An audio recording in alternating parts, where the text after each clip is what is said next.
Cooker விசில மறந்து உணவு வீணாகி போச்சா? இனி அந்த கவலையே வேண்டாம். வழங்குகிறோம் உலகின் முதல் விசில் கவுண்டர் குக்கர், புதிய அல்ட்ரா குரோனோ. அல்ட்ரா என்றால் ஆரோக்கியம். ஒரு மகிழ்ச்சியான செய்தி.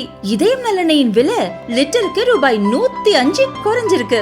செப்டம்பர் 2023ல 1 லிட்டர் இதயம் நல்லெண்ணெயின் அதிகபட்ச விலை ரூபாய் 503. ஆனா இப்ப 1 லிட்டர் இதயம் நல்லெண்ணெயின் விலை ரூபாய் 398 மட்டும்தான் தமிழ்நாட்டுல. அப்ப இனிமே எல்லாரும் இதயம் நல்லெண்ணெய் வாங்கலாம் இல்ல?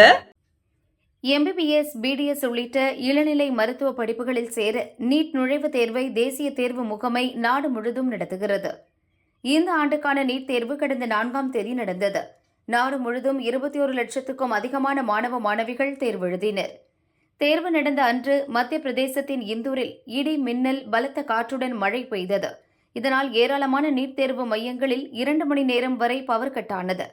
சில மையங்களில் மெழுகுவர்த்தி உள்ளிட்டவற்றின் உதவியுடன் தேர்வு நடந்தது. இந்நிலையில் மத்திய பிரதேசத்தைச் சேர்ந்த ஒரு மாணவி அம்மாநில ஹைகோர்ட்டில் மனு ஒன்றை தாக்கல் செய்தார். இந்தூர் பகுதியில் எனக்கு நீட் தேர்வு மையம் ஒதுக்கப்பட்டிருந்தது. தேர்வு நாளன்று இடி, மின்னல் காரணமாக எனது மையத்திலும் மின்சாரம் இல்லை. இடி, மின்னலுடன் மழை பெய்யும் என வானிலை மையம் முன்னெச்சரிக்கை விடுத்தும் ஜெனரேட்டர் போன்ற மாற்று ஏற்பாடுகள் செய்யவில்லை.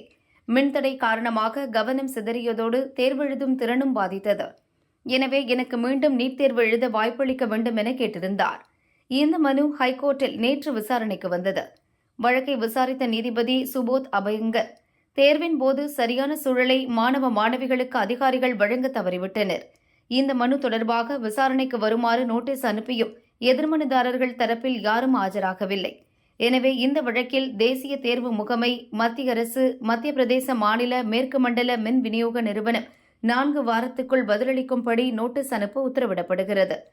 வழக்கின் அடுத்த விசாரணை ஜூன் 30க்கு ஒத்திவைக்கப்படுகிறது.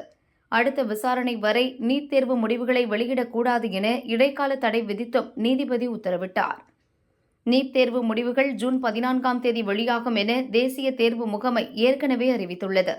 இப்போது ஜூன் 30 வரை தடை விதித்து மத்திய பிரதேச ஹைகோர்ட் உத்தரவிட்டதால் நீட் தேர்வு முடிவு வெளியாவதில் சிக்கல் ஏற்பட்டுள்ளது. இதனால் நாடு முழுதும் நீட் தேர்வு எழுதிய 21 லட்சம் மாணவ மாணவிகளிடையே பரபரப்பு ஏற்பட்டுள்ளது.